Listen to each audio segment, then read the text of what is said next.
네, 지난주 화요일에 이어서 오늘도 두 분을 함께 모셨어요. 자, 20대 대선 전날 특집 격전판. 자, 충남의 지역구를 두고 계신 더불어민주당 김종민 의원님 어서 오십시오. 안녕하세요. 그 전국구 국민의힘 김재원 최고위원님 어서 오세요. 안녕하세요. 아, 전국구 별로 마음에 안 드십니까? 대구를 넣어드렸어요. 오갈 데 없는 정치 낭인이다 이 말이죠. 아닙니다. 네, 가로 열고 대구 넣어드렸습니다. 자, 이제 내일이 본투표일인데 두 분도 정말 열심히 달려오셨습니다. 대선을 하루 앞둔 심정이랄까요? 한마디씩 해주시면 먼저 김종민 의원님부터. 네, 제가 한 10번 가까이 되나? 10번 안 되는구나. 한 7, 8번 되네요. 대통령 선거 네. 해본 적이. 대략 거의 예상이 됐었거든요. 결과가 투표 네. 결과가. 근데 이번만큼 이렇게 박빙인 건 처음인 것 같아요. 음. 그러니까 양쪽에서 뭐 누가 이긴다고 얘기를 하는데 예. 특히 우리 국민의힘 쪽에서는 뭐 많이 이긴다고 얘기를 하잖아요. 10% 이준석 대표가. 근데 수치가 동점 나오고 막 1% 이렇게 나오는 거는 그런 이제 이긴다는 건 희망사항이고 예측하기 좀 어려운 그런 수치 같아요. 정말 박빙인 것 같아요. 굉장히 열심히 하셔서 목소리까지 완전히 쉬셨습니다. 네? 목소리가 완전히 쉬셨어요. 네, 유세 좀 하느라고. 어떻게 네. 보십니까?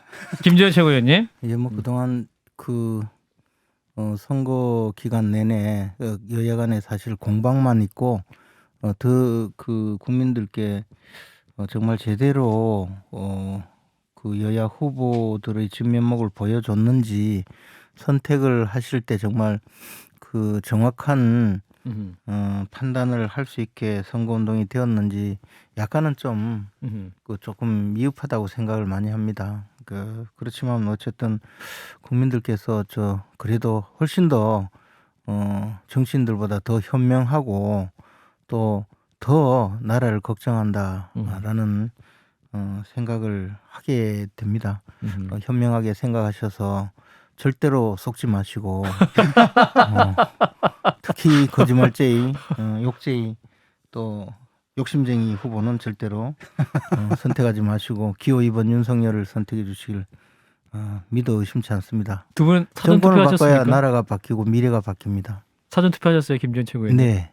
우리 김종민 의원님도 사전 네, 투표하셨습니까? 사전 투표했습니다. 그러면 내일 개표할 때 그러니까 이제 7시 반에 딱 끝나고 이제 출구조사 발표 이제 방송사가 하잖아요. 그때 후보 옆에 앉아 계십니까? 김재원 최고위원님? 저는 그때 사실 방송 출연? 개표 상황실에 최고위원들 자리를 마련했다고 오라고 하는데 그 시간에 개표 방송 하러 나가야 돼서 아, 그렇군요. 예, 방송사에 방송국에 가야 됩니다. 그렇군요. 어디입니까? 채널 A. 그렇습니까? 저도 개표 방송해야 되는데. 자, 김종민 의원님은? 저는 그 최고위원들만 방역 때문에 전 예. 최고위원은 저희 자리가 없는 모양이에요. 전 최고위원. 네. 그래서 여기 현 최고위원들만 이제 아니 모일 것 제 자리 같고 비니까 나 자리 비니까 그쪽으로. 그리고 저희는 어차피 이제 또 그쪽에 있으면 곧 헤어져요. 이쪽에 와서 오랫동안 계세요. 좀 쓸데없는 얘기 좀 하지 마시고 좀 이게 지역에서 이제 개표 방송 때 같이 이렇게 모여서 네. 같이 보는데 올해는 이 방역 때문에 이렇게 다 같이 모이는 게 좀 어려울 것 같아요. 그렇군요. 그래서 저도 지금 지역에서 같이 모이기 좀 어려울 것 같고 예. 어떻게 할지 좀 상의를 하고 있습니다. 그 윤석열 안철수 두 후보가 이제 극적으로 단일화하지 않았습니까? 네. 그 효과를 어떻게 보십니까?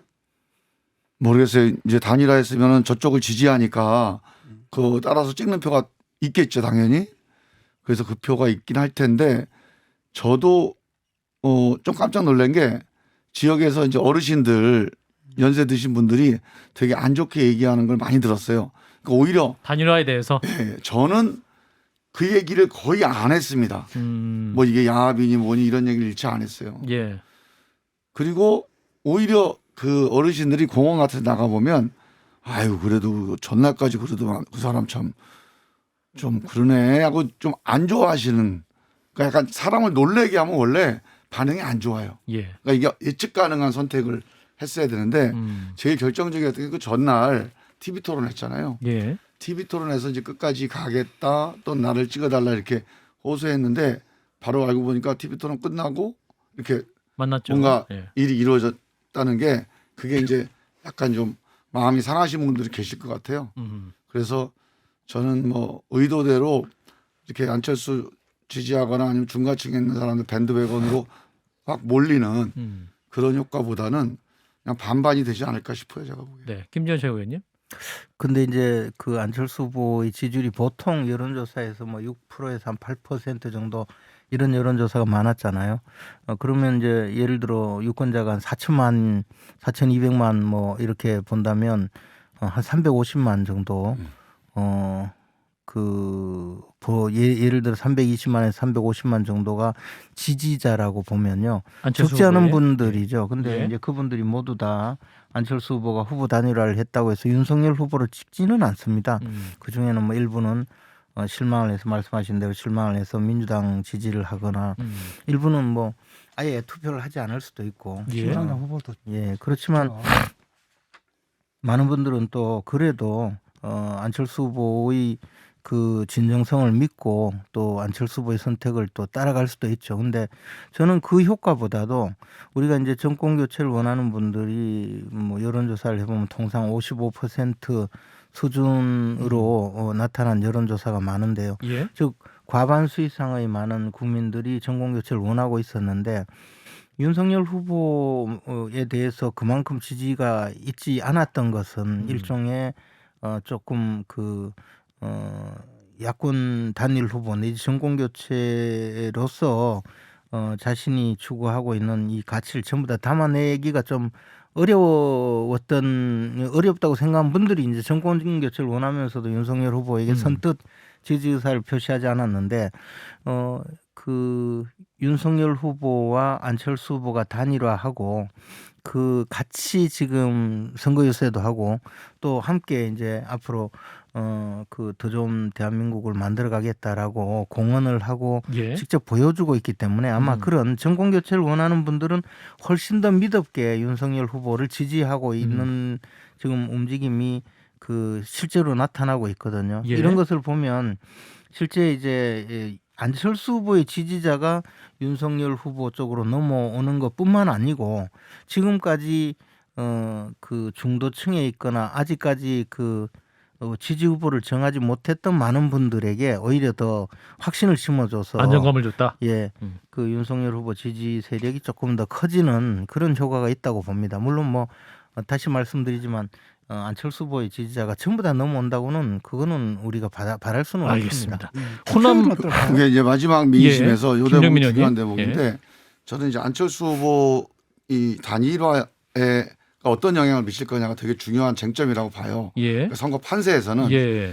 뭐 이게 가치지향적으로 본다면 저는 좀 의미가 없거나 아니면 다당제를 이제 소신을 갖고 있던 후보가 합당까지 하는 어떻게 보면 좀 가서는 안 될 길이다 좀 아쉬운데 예. 이제 판세로 본다면 의미가 있는 그런 쟁점인데요.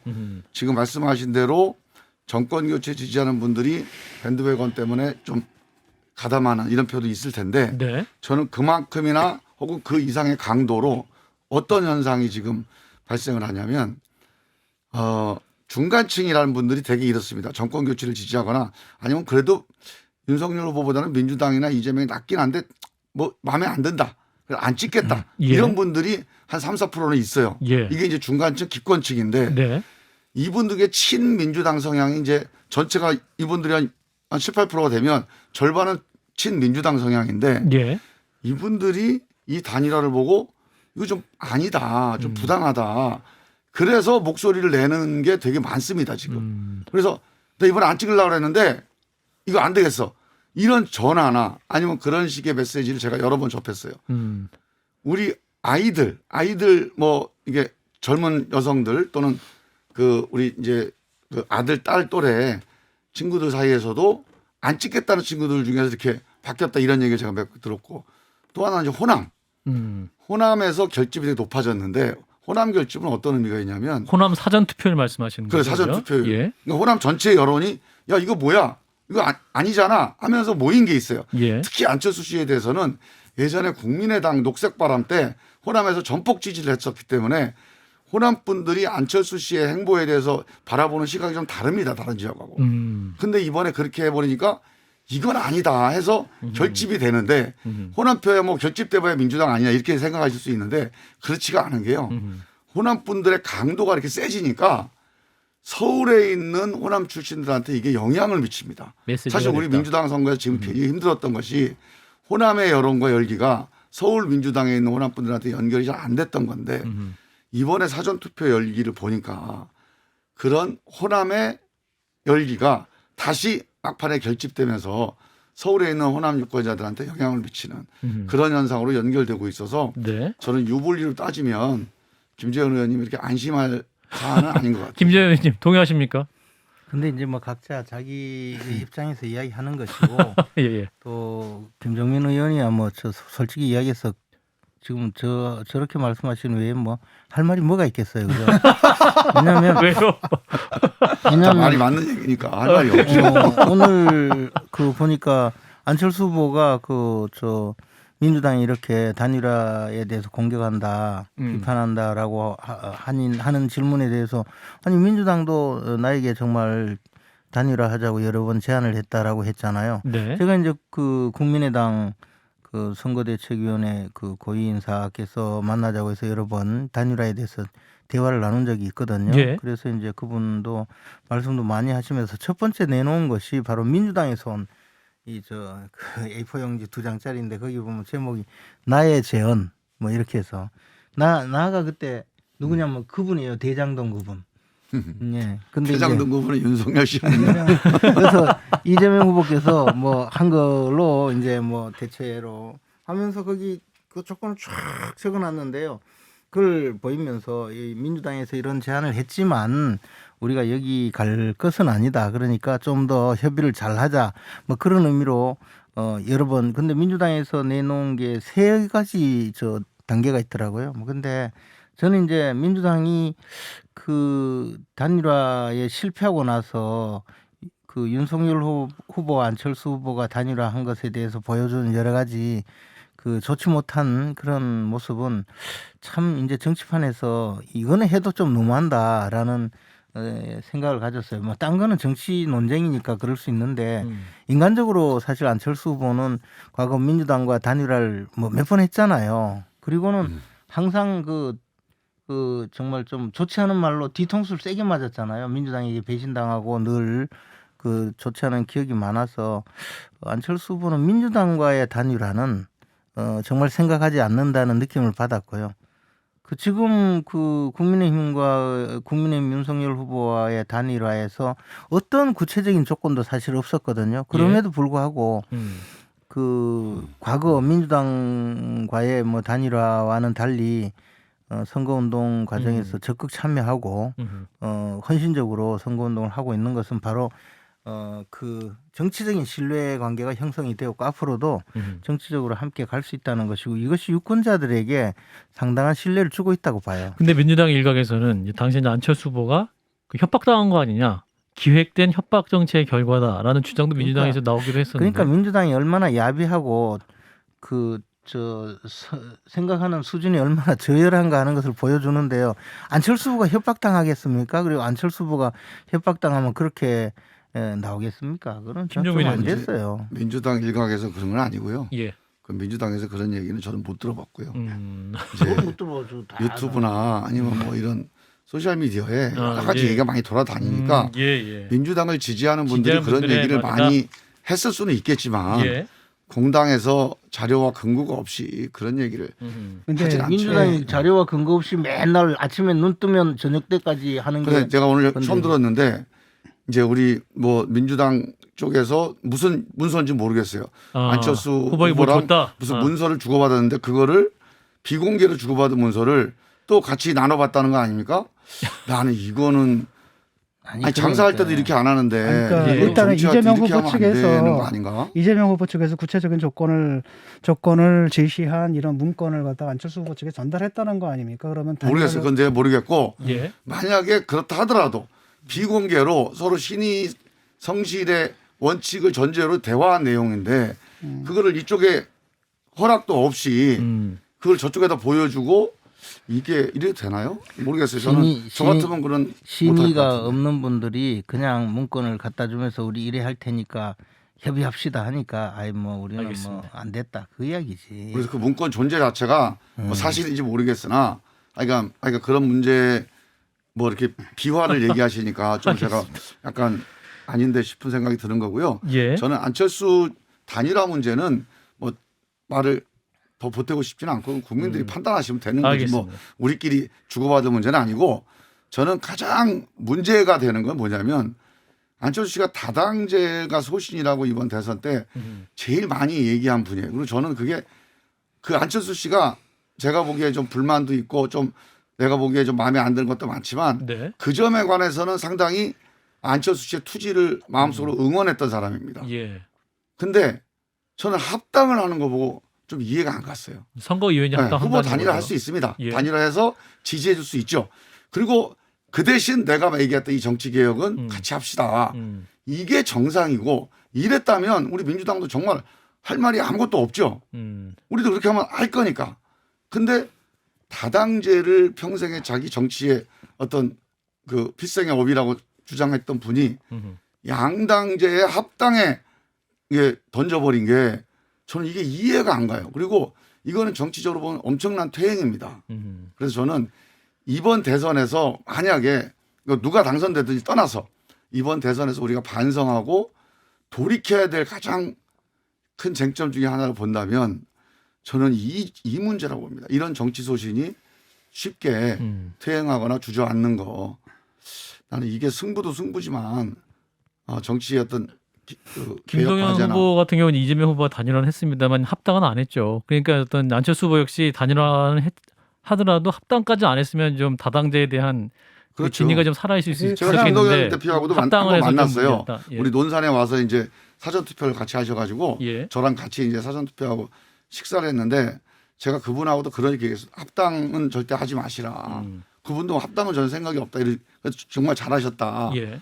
왜냐하면 실제로 선거 때 뜻을 같이 하는 건 있을 수 있습니다. 같이 뭐 합의도 하고 단일화도 하고 그렇지만 자기가 당의 이름을 걸고 뭔가 세운 뜻이 있고 깃발이 있다면 예. 그건 국민들한테 어떻게 책임져야 되는지 그건 정말로 무거운 책임이에요. 이제 학생도 아니고 이제 나이 환갑 넘으신 정치인들이 그 당을 창당을 해가면서 국민들한테 내건 깃발 그걸 이렇게 허술하게 관리한다. 알겠습니다. 또는 허술하게 포기한다. 이거는 제가 보기에는 우리 정치에 대한 전체적인 불신과 퇴행의 징표 아닌가. 논리적으로는 사실은 뭐 안철수 후보가 논리적으로 가장 자연스러운 것은 이재명 후보가 내세운 정치개혁, 네. 거기 정치 교체에 동의한다. 그다음에 그런 조건으로 그러면 한다라고 하면서 약속을 받고 이렇게 하는 게 맞고, 사실 이제 들어간 거는 이분이 자기 정치 철학을 내버린 거잖아요. 그러니까 안철수 그다음에 후보가? 합당까지 한다라는 것이 결국 그 당에 들어가가지고 유력한 대선 후보가 되겠다는 개인적 프로젝트가 있는 거고, 그러다 보니까 이번에 이제 다당제 소신에 대해서 굉장히 지지를 표명했던 분들이 많은 분들이 이제 실망을 했고, 사실 저도 이제 굉장히 실망을 했습니다. 좀 전에 말씀하신 것처럼 합당까지는 안 하고 뭐 정권 교체를 위해서 힘을 합쳤다라고 하면 괜찮은데 합당한다라는 말을 딱 듣는 순간에 이분은 이제 뭐랄까 자기가 내세운 정치적인 철학보다는 대선 후보로서의 자기 안위 이런 것들을 더 많이 생각하는 분이구나라는 실망을 한 건 사실입니다. 근데 김성애 소장. 그렇게 못된 거는 사실은 그 구도상 예. 이분이 이제 계속 정권 교체를 얘기를 해왔는데 민주당에 딱 또 가서 붙기가 좀 힘든 상황이고요. 민주당이 또 그런 약속을 지킬 만한 신뢰를 좀 못 준 것도 있죠. 예, 마무리하시고 김 소장님. 네, 저는 이준석 대표하고 당내에서 어떻게 갈등을 풀어가실지가 궁금하기도 하고 걱정이 되기도 하고요. 이준석 대표는 어쨌건 계속 지금 날 서 있는 입장이시고 뭐 네. 표면적으로는 아무런 전제 조건 없이 합당을 하기로 한 것이다라고 말씀하시는데 글쎄요, 뭐 그렇게 보기에는 기간상이나 이런 걸 봤을 때 윤석열 후보가 이제 지지율 떨어지면서 뭔가를 하기로 하고 합당을 했을 것 같은데 이것이 정치의 퇴행으로 이어지지 않았으면 하는 바람인데 좀 지켜보겠습니다. 예, 김지현 최고위원님. 정말 사전 조건은 하나도 없었던 건 근데 뭐 그건 뭐 맞습니까? 당연한 거고요. 예. 이제 다당제의 소신을 버렸다 뭐 그런 이야기를 많이 지금 하셨는데 사실 다당제를 말살한 것은 민주당이죠. 지난번 그 20대 그 국회 마지막에 사실은 그 공수처법을 통과시키려고 그 심상정 대표에게 거의 뭐 정치 사기죠, 그게. 그죠? 그래가지고 연동형 비례제 선거법을 통과시키면 다당제의 그 분위기를 조성하고 다당제의 정치 환경을 조성한다고 그렇게 해서 사실 연동형 비례제 선거법을 들고 나왔고 제가 그때 당시에 우리 당의 정책위 의장으로서 수없이 경고를 했거든요. 이 연동형 비례제는 결국은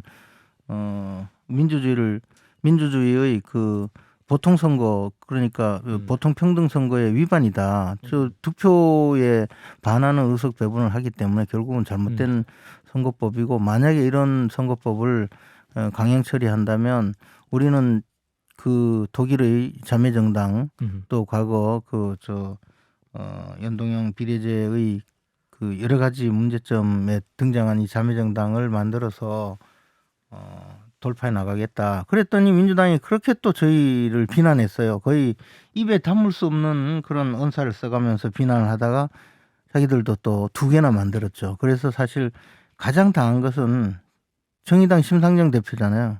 등골이 오싹 할 정도로 등골이 다 빠졌을 거예요 아마. 그렇게 해서 소수 정당을 그 말살시키고 결국에는 그 20대 국회에서 남아있던 소수 정당들 다 없어졌어요. 그게 민주당이잖아요. 그리고 그런 과정을 거치면서 사실 안철수 후보는 민주당의 그 비민주성, 민주당이 그 보여준 그 신뢰를 배반하는 예. 그런 정치 현실에서 마무리해 주세요. 지금 예. 이제 그 다른 선택을 한 것이고 이번에도 제가 뭐 그 비화까지도 아닌 그런 이야기를 한 것이 민주당이 그만큼 자신들은 그 단일화라고 하면서 온갖 지킬 수도 없는 그런 수많은 약속을 해놓고 정작 단일화가 안 되니까 그 다음에는 또 입에 담을 수 없는 식으로 비난을 하고 하다가 안 되니까 무슨 다당제 이야기 해가면서 그걸 가지고 비난하고 이런 정치 도의에 최소한의 알겠습니다. 양심도 없는 사람들이 그 자꾸 단일화를 비난하고 하니까 이게 더 불신이 쌓이지 않겠습니까? 예, 다전에게 여기서 마무리하겠습니다. 예. 자, 이제 사전 투표율이 굉장히 높았는데 이제 최종 투표율이 얼마까지 갈 것인가 이 부분도 굉장히 관심 포인트가 될 것 같아요. 김종민 의원님, 얼마까지 갈까요? 80% 넘을까요? 80%까지는 글쎄 그렇게까지 갈까요? 그게 이제 87년 대선 때 81%인가? 89.2%. 89%였나요? 예. 92년 대선 그때 때 이후에는 81.9. 없잖아요. 그 97년 13대, 14대, 15대까지 80%를 넘었습니다. 세 그때는 번. 80%인데요. 예, 예. 그러니까 제가 보기에는 80%라는 게 엄청나게 옛날 일이라 지금 그런 투표율이 나올까는 모르겠습니다. 근데 이렇게 박빙인 선거는 투표율이 무조건 올라가죠. 끝까지 하여간 양쪽에 다 최선을 다하니까. 그래서 저는 뭐 80이 넘을지는 모르겠습니다만 하여간 근접한 투표율이 나오지 않을까 싶어요. 김재현 최고위원님. 근데 이제 저는 사실 지난번 그 19대 대선이 77.2. 77% 정도 예. 그 정도인데 지난번 대선 때보다는 약간 그 투표율이 높을 거라고 예상은 하고 있습니다. 근데 80%의 투표를 성공시키려면 그 정도 투표를 하려면 얼마나 많은 저 분들이 정말 혼신의 힘을 다해야 되는지는 지난 9년 전에 우리 2012년도 대선 때 대구 경북이 이제 이른바 8080 운동이라 해서 투표율도 80% 이상, 득표율도 80% 이상 얻기 위해서 노력해서 달성을 한 적이 있는데 그때 네. 정말 거동을 할 수 있는 분들은 다 투표한다 정도 되어야 80% 이상이라는 걸 몸소 체험을 했거든요. 아하. 그렇기 때문에 80%는 참 어렵다는 생각을 합니다. 근데 최고위원님 이제 그런 의미에서 지금 대구 경북 지역에서 윤석열 후보의 지지율 어떻게 좀 만족할 만큼 나오고 있습니까? 저는 이제 8080도 가능한가요? 8080이 되어야만이 안정적으로 대선에 승리한다고 생각하는데 아무래도 아직까지 그 정도는 좀 어려울 거라고 생각하고 있어요. 그만큼 이게 투표율 80%, 득표율 80% 이거는 올라갈 수 없는 나무 저희들에게는 사실 그런 생각을 갖고 있습니다. 그리고 그러나 77.2%보다는 조금 더 19대 대선 때보다는 조금 더 높지 않을까 그렇게 생각합니다. 그렇군요. 지금 또 이제 선관위 부실 관리 논란이 좀 뜨겁습니다. 이 변수는 이번 선거 어떻게 영향을 미칠까요, 김종민 의원님? 어디요? 선관위의 부실 관리 논란. 아 예. 네. 그게 이제 그 코로나 확진자 음. 이분들이 대거 발생하면서 예. 그분들을 이제 투표를 하게 해야 되니까 법을 이제 바꿔서 투표를 진행을 한 건데 저는 비록 되게 시간이 촉박했긴 했지만 법을 바꾸고 이렇게 하자라고 하는 게 이미 선관위에서도 상의가 됐고 협의가 됐기 때문에 이렇게 그 집행 과정이 허술하게 될 거라고는 생각을 전혀 못했어요. 네. 그래서 저는 지금 선관위가 뭐가 좀 문제가 있는 거 아닌가. 뭐 운영 이 조직 굴러가는 게 좀 문제가 있는 것 같아요 지금. 처음 경험하는 또 코로나 상황이기도 하니까 김재현 이게 이제 예. 만약에 예. 기존에 해왔던 선거 관리에도 영향을 미친다 그러면 큰 진짜 대형 사고가 되는 거고 예. 이게 갑자기 새로 생긴 거라서 그 정도까지도 감당해내는 게 원래 맞는데 그 정도의 조직력이라든가 아니면 업무 이제 역량이 안 된다. 이제 이런 정도면은 어떻게 좀 우리가 화는 나지만 좀 수선해서 갈 수가 있는데 전체적으로 조직에 뭔가 진짜 나사가 하나 빠져 있다 그러면 내일 선거에서도 어떤 일이 벌어질지 저는 걱정입니다. 김재현 최고위원요. 근데 이제 뭐 이게 이제 첫째 하나는 중앙선관위 내지 저 각급 선거관리위원회 조직이라는 건 사실 형편없는 조직이거든요. 이분들은 실제로 집행력도 없으면서 그렇다고 그럼 의사결정 구조를 통해서 지휘할 능력이 있냐 그것도 없어요. 근데 자기들이 하는 거는 저 가보면 정말 그 업무 능력도 굉장히 나빠요. 그래서 이쪽 구역에 있는 선관위하고 이쪽 구역에 있는 선관위가요. 예.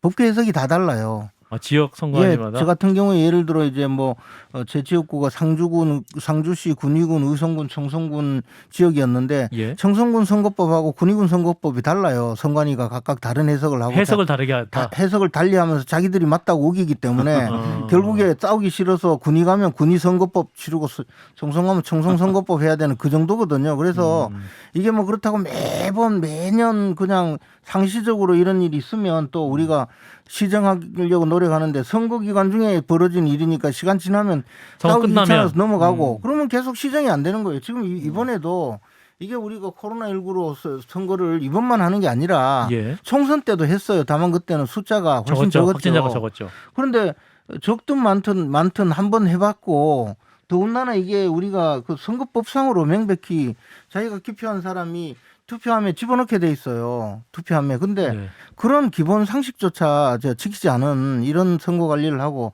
더욱이 가장 중요한 거는 아무리 그렇다고 해도 아무리 정말 무능하거나 무지하거나 아니면 불성실하다고 하더라도 저 투표권자가 기표를 하고 그걸 그러면 봉투에 넣었잖아요. 네. 봉투에 넣으면 당연히 그 앞에서 봉해야 돼요. 봉하고 그것을 그 투표함에 넣거나 지금 이번에 뭐 투표함에 안 해서 뭐 쓰레기 봉투에 넣든 무슨 저 바구니에 넣든 바구니. 넣었다 치면 그 관리를 해야 되는데 예. 그거 봉투를 봉하지도 않고 기표된 걸 또 다른 사람 또 줬다면 봉투예요. 주소가 그게 스티커로 붙게 돼 있어요. 근데 지금 이걸 다른 사람이 찍은 저 기표한 저 투표용지라고 우기고 있는데 이게 도대체 어떻게 된 거냐는 거죠. 이게 또 하필이면 왜 이재명 후보를 찍은 투표용지냐. 이게 예를 들어서 윤석열 표도 있습니다. 아이, 예. 두 가지 종류가 다 있었어요. 이재명 표가 유명해져서 다 이재명 표인 줄 알아요. 근데 근데 윤석열 후보 표도 있었어요. 아니 그건 사실- 나중 일이고. 사실 똑바로 얘기해요. 네. 두 개가 다 근데 이제 있었다. 이게 뭐냐 하면 그건 아마 누구 자작극인 것 같아요. 뭐가요? 근데 어찌됐든 이게 왜 중요하냐면 그동안 지난 총선 이후에 우리 국민들은요 사실 이 사전 투표의 부정선거 의혹 이게 너무나 광범하게 유포가 되어 있어요. 심각할 정도로 심지어는 뭐 오늘도 몇 명이 전화 왔는데 부정선거 논란에 대해서 투표 있다? 사전 투표하러 가서 투표용지에 기호 이번에 찍으니까 여기 코팅이 돼서 안 찍히더라. 그래 몇 번 이렇게 돌려 찍었다. 이런 분이 실제로 전화가 와요. 그래서 저는 뭐냐하면 이렇게 국민들이 지금 부정선거에 대해서 의혹을 갖고 예. 불안해하고 그렇게 해서 그거를 우리 후보조차 나서서 걱정하지 마라. 우리가 다 감시하고 있다. 투표하셔도 된다 하고 대통령 후보뿐만 아니라 뭐 최고위원님 저도 사전 투표를 다 했거든요. 그렇죠. 그렇게 하면서 우리 사전 투표합시다 하고 전부 동료를 해서 여기까지 왔는데 또 사전 투표를 이 모양으로 관리를 하고 더 나가서 뭐 그 검수를 해서 창고에 바로 넣어야 되는데 그것을 저 CCTV도 종이로 가려놓은 저 사무국장 방에다 넣어놨다가 또 발각되어서 지금 이렇게 하고 이게요. 도대체 어느 나라 선거를 이렇게 하느냐. 우리 국민들이요. 3.15 부정선거 이후에 아마 부정선거를 이렇게 걱정하는 게 처음일 거예요. 이런 선거관리위원회와 이런 선거관리위원회를 감독해야 될 정부 선관위원장? 여당은 네. 정말 그 엄중한 책임을 져야 되고 잘못이 있는 사람들은 전부 문책해야 된다고 봐요. 선관위를 정부 여당이 감독합니까? 감독했잖아요. 그 감독권을 저희한테 주시는 거예요 지금? 조혜주를 임명하려고 그 난동을 부리고 선거관리위원을 그 사실이 아니고요. 선관위원을 사실이 아니긴 뭐 아니, 사실이 아니. 선거관리위원회는 헌법적으로 잠깐만요. 독립돼 있는 조직입니다. 중앙선거관리위원회 사무관급 이상 직원이 전부 들고 일어나서 조혜주 연임 반대해서 결국 못했잖아요. 이런 식으로 선관위도 장악하려고 한 문재인 대통령이 1차적으로 책임을 지고 사과를 해야 돼요. 네, 김종민. 제가 보기에는 이제 사전 투표 문제 한 말씀 더 드리면 이제 이 국민의힘에서 이 부정선거라고 하는 사실 말이 안 되는 이 이슈가 그러니까 본인들도 이준석 대표 같은 경우는 부정선거 얘기 나오면 그 자기들 당에 마이너스다 그래서 얘기를 못하게 막잖아요. 예. 근데 이게 이제 계속 나오고 있어요. 근데 이거는 그냥 구조적으로 이렇게 사전 투표라는 게 생기고 난 다음에 제가 저 선거할 때도 보면 사전 투표가 한 40% 가까이 됐어요. 예. 근데 사전 투표에서는 제가 거의 7대3, 6대4 정도로 이깁니다. 그러니까 사전 결과적으로 투표에 보면 민주당 쪽 후보들이 되게 많이 나와요, 표가. 그러니까 국민의힘 쪽 유권자들이 그러니까 부정선거라 그런 거예요. 부정선거라고 자꾸 이거를 이제 의심을 하는 거예요. 아니, 결과를 근데 보고 이건 어쩔 수가 없는 게 예. 사전 투표라는 게 가장 중요한 건 사전에 하는 게 중요한 게 아니고 자기 주소지 선거구에서 안 해도 된다는 게 핵심이거든요. 예. 그러니까 활동성이 높은 사람들, 음. 그러니까 좀 젊은 사람들 또 많이 이동하고도 밖에 활동하는 사람들은 사전 투표를 많이 하고 주로 집에서 자기 근거지를 중심으로 해서 이렇게 움직이시는 분들, 어르신들은 본 투표를 많이 하잖아요. 예. 그러다 보니까 사전 투표는 민주당 쪽이 많이 나올 수밖에 없어요. 그래서 이 문제는 몇 번 하다 보면 예. 사전 투표에서 민주당이나 진보표가 많이 나오는 거는 이거는 자연스러운 거다. 이렇게 아마 합의가 되면 이 논쟁은 끝날 것 같아요. 네, 근데 그래서 그런 게 아니라 그 당시에 보수 유튜버들이 이 부정선거가 사전선거에서 무슨 뭐 네트워크 칩이 어쩌니 뭐 이렇게 해서 이 개표용지가 중국산이 이렇게 해서 부정선거가 일어난다고 말씀하신 거에 혹했던 보수 지지자들이 사전투표를 안 해서 그러신 거 아니었나요? 그러니까 이제 그런 것도 있지만 구조적으로 사전 투표 자체가 알겠습니다. 제가 저쪽 국민의힘 쪽 유권자들이 많이 안 하시게 돼 있어요. 이번 대선도 마찬가지로 사전투표는 저는 민주당이 사전 유지할 투표는 것이다라고 민주당 생각하시는 쪽- 건가요? 그러니까 그냥 많을 것 같아요. 이게 사실은 그렇잖아요. 완벽하지 않고 코로나는 특별한 사태가 있었고 돌발 상황이 발생해서 거기서 예상하지 못한 일들이 벌어졌고 선관위가 책임을 졌어야 되는데 그 부분에서 약간 부실했고 관리가 소홀했다. 앞으로 개선하겠다. 끝이에요. 끝. 여기서 그냥 뭐 이렇게 좀 끝내주십시오. 끝. 정확한 예. 얘기입니다. 내일은 잘 관리가 돼서 유종의 미를 선관위도 국민들도 잘 아니, 거두면 근데 좋겠습니다. 제가 이 말씀 잠깐만요. 꼭 좀 드리고 싶어요 우리 국민들한테. 예, 짧게 해주세요. 저한테 많이 문자가 막 오고 막 그 전화도 오고 하는데 예. 투표용지 받으시면 손으로 잘 만져보세요. 2번 칸이 코팅 처리되었다고 합니다. 도장이 반만 찍힌다고 하니 투표장에 가실 때 꼭 뭐 테스트 해보시고 제발 이런 소리 하지 마시고 찍으면요 저 정확하게 찍히더라고요. 그냥 2번 찍으셔도 돼요. 코팅 안 돼 있어요. 예, 알겠습니다. 캠페인이셨어요. 네. 걱정 마시고 2번 찍으세요. 네. 자, 격조 한판입니다. 예, 격조 한판 더불어민주당 김종민 의원, 국민의힘 김재원 최고위원과 대선 특집을 함께하고 있습니다. 자, 내일 이제 마지막 선거 이제 본투표일인데 이제 최종 결과에 대한 예측이 다양하게 나오고 있고 이제 초박빙으로 나올 것이다라고 이제 얘기를 하고 있는데 수천 뭐 이렇게 수백 표 박빙 승부다 포기하지 말고 투표하자 이런 얘기 많이 합니다. 김종민 의원님 어떻게 보세요? 초박빙 승부가 될 것 같습니까? 그렇죠. 이제 일단 우리가 객관적으로 참고할 수 있는 자료는 마지막 이 블랙아웃 진입하기 전에 마지막 여론조사 발표한 거 있잖아요. 네. 거기서 보면 이제 MBS라고 그래서 되게 이게 그 여러 여론적인 합동으로 하는 조사 보면 동률이 나와요. 네. 1% 차이가 나오고 갤럽 1%. 그게 이제 추세가 그 전에 이렇게 한 7, 8%에서 4, 5%, 3, 4%, 그다음 마지막에 여론조사 그 공표 직전 시점에 1%나 동률까지 간 거예요. 네. 이게 이른바 골든 크로스로 넘어간 건지 아니면 그렇게 해서 동률로 가는지 갔다가 떨어지는지 잘 모르죠 지금. 예. 근데 지금 이렇게 제가 여론조사 했던 거를 비공식적으로 이렇게 들어보면 네. 계속 그렇게 초박빙 1, 2%에서 왔다 갔다 하는 상황이 계속 반복되고 있다. 그렇게 얘기들을 하더라고요. 그래서 저는 실제로 현장 가서 분위기를 보면 처음에는 우리가 좀 약간 밀렸었어요 민주당이. 네. 우리 내부도 좀 이렇게 약간 분열도 있었고 또 이제 전체적으로 이제 한번 했으니까 이제 여당은 그만해라 이런 분위기도 있고. 근데 막판에 상당히 많이 이렇게 결집이 됩니다. 예. 그래서 상당히 분위기가 좀 고조된 그런 걸 느낄 수가 있고요. 그래서 저는 이 정도면은 이긴다 진다 예상을 하는 것 자체가 조금 무의미하다. 좀 오만한 것 같고요. 아, 오만하다. 네. 제가 보기에는 누가 이기든 내가 보기엔 이번 선거는 정말로 아쉬운 또는 신승 뭐 이런 분위기에서 승부가 나지 않을까 저는 그렇게 생각합니다. 김재현 최고위원님. 근데 이제 뭐 그 각자가 이제 자기가 믿고 싶은 여론조사가 있겠죠. 근데 이제 저희들도 아마 민주당도 민주정책연구원이 있고 저희들도 여의도연구원에서 여론조사도 하고 있고 네.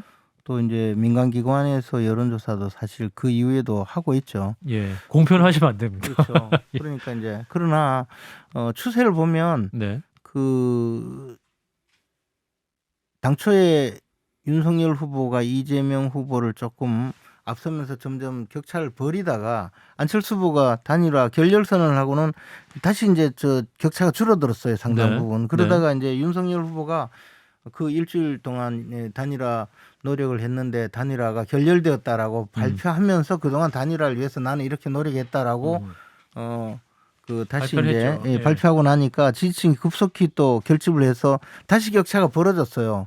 벌어지고 있다가 이제 마지막 순간에 단일화가 성공해서 단일화가 발표되고 그때부터 이제 더 이상 이제 여론조사 결과가 나오지 않고 있거든요. 그러면 이 추세가 격차가 벌어지는 추세가 조금 더 커지고 있다는 것으로 유추할 수 있는 것이죠. 실제로도 아마 그런 것으로 보이고요.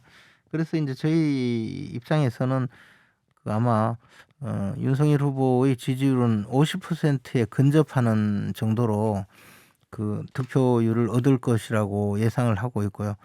이재명 후보자는 아마 40% 쪽에 근접하는 그런 득표를 하지 않을까 이렇게 예상을 하고 그래서 있습니다. 이준석 대표가 10%를 얘기하는군요. 저는 그 자료는 알지 못합니다. 그러나 뭐 10%까지 지금 벌어진 조사는 저는 받지 못했고요. 다만 이제 판별 분석이라고 해서 네. 무응답층 내지 잘 모르겠다 또는 뭐 아직 그 지지 후보를 결정하지 않았다라는 분들이 한 15% 정도 되는데 이분들을 이제 강제 배분을 해서 그렇게 하면 윤석열 후보와 이재명 후보의 격차가 10%가 넘게 이제 저 인위적으로 그 예상을 하는 그런 조사는 또 있습니다. 그렇군요. 자, 김종민 의원은 몇 퍼센트 포인트 차로 벌어질 거라고 보십니까? 지금 이대로 저희가 지금 조사하거나 아니면 저희가 확인했던 그런 조사 자료들을 놓고 보면 예. 결국 뭐 1, 2% 차로 이기고 지고 하는 이제 결판이 나지 않을까 싶어요. 네. 그래서 그게 제가 보기에는 이제 안철수 씨하고 후보 단일화가 마지막 변수였거든요. 예. 그 외에 나머지 변수들은 뭐 마지막에 이제 폭로도 있고 여러 가지 대형 이슈들이 있긴 한데 네. 특히 이제 그 김만배 씨가 그 녹취에서 밝혔던 부산저축은행 그 사건을 봐줬다. 윤석열 당시 그 검사가 과장 중수부 과장이 봐줬다. 그게 이제 좀 영향을 미치지도 않을까 하는 그런 이슈가 되지 않을까 하는 생각은 있는데 예. 전체적으로는 막판의 이슈라고 하는 게 잘 예측을 못해요. 정말 어느 쪽으로 이게 영향을 미칠지. 예. 근데 저는 단일화 이슈는 좀 영향을 미치는 거라고 보고 단일화 이슈에서 단일화되는 쪽으로 힘이 딱 결집되는 거가 아닌 게 저희가 보기에는 이 대선이 마지막까지 되게 이제 혼전이 되겠다고 본 거예요. 만약에 단일화해서 결집이 됐다. 그러면 사실 우리가 어렵죠. 민주당이. 근데 보니까 안 그래요. 현장 가보면 단일화에 대해서 우리 쪽이야 뭐 당연히 민주당 쪽 지지하는 분들은 화가 나 아는 예. 거 당연할 텐데 중간층에 있던 분들이나 아니면 좀 이렇게 관심이 없던 분들도 그쪽으로 이렇게 결집되지는 않는 것 같아요. 그래서 예. 저는 제가 보기에는 박빙 싸움이 끝까지 가고 있다 이렇게 보고 있습니다. 이재명 후보가 우세하다는 말씀은 끝까지 안 하시네요. 아니 근데 그러니까 1, 2%를 우세하고 말고는 아. 사실 별 의미가 없는 거예요. 아 사실은. 그런가요? 근데 그래서 그 끝까지 이제 우리는 최선을 다하는 거죠. 최선을 다하겠다. 제가 오늘 저 김재현 최고위원. 우연히 본 자료인데요. 공표하시면 안 됩니다. 아니요, 그러니까 그게 아니고 지난 저 2012년도에 예. 딱 그 대선 때 그때도 지금 이번에 저 민주당 그 선대 본부장이 우상호 의원이잖아요. 예. 근데 12년 전에는 보니까 그때 그 선대위 공보단장이더라고요, 우상호 의원이. 예. 근데 오늘 우상호 의원이 발표하기를 우리가 뭐 2, 3% 이기고 있다. 그 저 박빙이다. 2, 3% 이기고 있는데 격전지는 서울에서 우리가 이기면 끝난다. 이런 발표를 했어요. 근데 예. 딱 그 2012년도 우상호 공보단장이 발표하기를 우리가 지금 어려운 가운데서도 결국은 이제 뒤집어서 2, 3% 이기고 있다. 그리고 이번에 부산에서 선전하고 있는데 부산에서 이기면 우리는 압승한다. 똑같아요. 그러니까 이제 결과는 저 그때도 졌잖아요. 그때도 3.5% 차로 졌거든요. 그래서 아마 지금 민주당이 대체로 지고 있는 것은 그때나 지금이나 똑같은 상황인가 하니까는 예측을 했었습니다. 근데 제가 보기에는 지금 이준석 대표나 네. 윤석열 후보나 우리 김재원 의원이나 국민의힘 분들이 다들 10% 가까운 낙승 또는 대승을 주장을 해요. 네. 뭐 선거 전략으로 뭐 그런 홍보용으로 주장을 하는 거는 뭐 모르겠으나 그렇게 생각하고 계시면 아마 내일 자정쯤 되면 예. 아마 상당히 큰 코를 닥치지 않을까. 그러니까 이 선거는 예. 그렇게 벌어진 선거가 절대 아닙니다. 되게 여론조사가 한 5, 6% 차이 나는 여론조사가 있고 예. 1, 2% 앞서고 뒤서 여론조사가 그 두 부류가 있어요 지금. 예. 이 둘 중에 하나가 될 겁니다. 근데 어떤 게 맞을지는 그거는 열어봐야 한다. 우리 인간이 지금 대충 그렇게 분석해서 알 수 있는 게 아니에요. 그건. 민심에 들어가야 되는데 그건 내일 12시에 한번 보시자고요. 한번. 예, 이제 대장정의 마무리가 되는데요. 두 분은 지금까지 이제 이번 선거 레이스를 마무리하시면서 가장 기억에 남는 핵심 키워드 하나씩만 꼽아주시면 먼저 김종민 의원님부터. 뭐요? 핵심 키워드 이번 선거에 기억에 남는 핵심 키워드 하나. 장면이라든지. 키워드? 예. 저는 정권 교체 말고 정치 교체하자. 이 정치 교체라고 하는 키워드가 저는 매우 중요하다고 생각하는데요. 예. 지금 진짜 이렇게 봐요. 저는 정권 교체냐 정권 재창출이냐 의미 없습니다. 우리 8번 정권 교체도 하고 정권 재창도 해봤어요. 그래도 민생이 별로 안 달라집니다. 국민들의 정치에 대한 불신이 해결이 안 돼요. 이 정치 바꾸는 게 이번 대선으로 누가 된다고 해서 바뀌지는 않습니다. 하지만 출발이에요. 그래서 이번 대선에서 정치 교체라고 하는 어떤 주장 또는 그런 어떤 결단이 키워드로 또는 이슈로 나온 거. 전 그래서 이재명 후보가 너무 진짜 고마워요.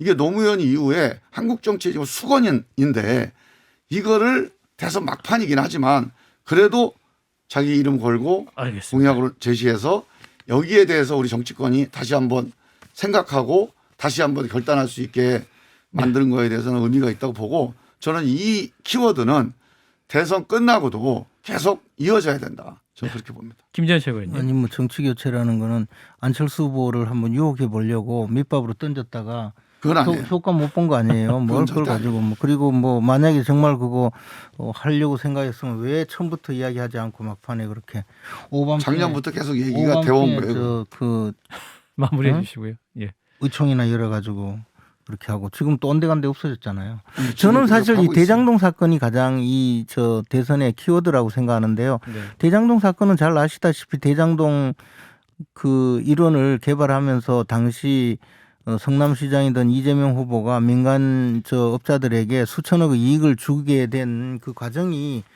국민들이 가장 그 저 알고 싶은 거거든요. 특히 이제 그 배임죄로 이미 유동규와 김만배, 남욱, 정영학 이 사람들이 구속 또는 기소가 되어 재판을 받고 있는데 실제로 그러면 주범이 유동규 한 사람이냐? 유동규가 700억의 뇌물을 받기로 하고 벌인 그 알겠습니다. 개인 비리냐? 아니면 그 과정에서 지금 기소된 내용으로 보면 한 2,780억 정도의 그 손해를 성남시에게 끼쳤다라고 해서 배임죄로 기소가 되어 있는데 그러한 내용을 마무리해 주시죠. 예. 이재명 당시 시장이 몰랐느냐? 몰랐으면 무능한 거고 알았으면 공범인데요. 네. 그 대장동 사건에 대한 추궁을 뒤집어엎기 위해서 무슨 부산저축은행이라고 하는 과거의 사건을 끌고 와서 마무리해 주세요. 대장동 사건의 뭐 주범이 윤석열이다 이런 식으로 뒤집어 씌우는 이 시대의 코미디가 이번 저 대선에 알겠습니다. 횡행했거든요. 이런 것은 대선이 끝나더라도 반드시 밝혀서 저 대장동 사건의 실상을 드러내야 이 된다고 토론 생각합니다. 처음 다시 해야 될 것 같은데 지금. 아니, 대장동 시간이 다 끝났어요, 사건의 네, 이제 찾아내야 끝났습니다. 돼요. 예.